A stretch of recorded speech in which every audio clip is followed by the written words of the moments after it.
Mumbai Bengaluru bypass हायवेवरील Warje ओव्हरब्रिजवर tanker पलटी, वाहतूक ठप्प। मुंबई बेंगळुरू बायपास हायवेवरील वारजे ओव्हरब्रिजवर आज सकाळी भारत पेट्रोलियम समोर इंडियन ऑइलचा एक पेट्रोल टँकर पलटी झाल्याने वाहतूक ठप्प झाली आहे।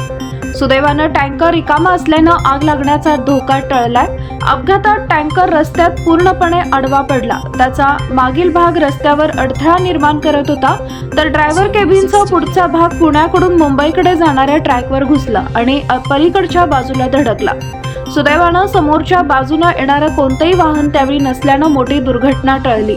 पलीकडच्या ट्रॅकवरही कोणत्याही प्रकारची जीवितहानी झाली नाही। अपघातानंतर साताऱ्याकडे जाणारी सर्व वाहतूक बंद करण्यात आली असून सध्या वाहनं सर्व्हिस रोडवर वळवण्यात आलेली आहेत, त्यामुळे सेवा सुविधा रस्त्यावर प्रचंड वाहतूक कोंडी झाली आहे। प्रशासनानं परिस्थिती नियंत्रणात आणण्यासाठी वाहतूक पोलिसांना घटनास्थळी तैनात केले असून टँकर हटवण्याचं काम सुरू आहे। दरम्यान या अपघाताचं नेमकं कारण अद्याप समजू शकलेलं नाही। प्राथमिक माहितीनुसार टँकरच्या वेगावर नियंत्रण सुटल्यामुळे हा अपघात घडला असावा असा अंदाज आहे। वाहन चालकाच्या प्रकृतीबाबत अद्याप माहिती मिळालेली नाही।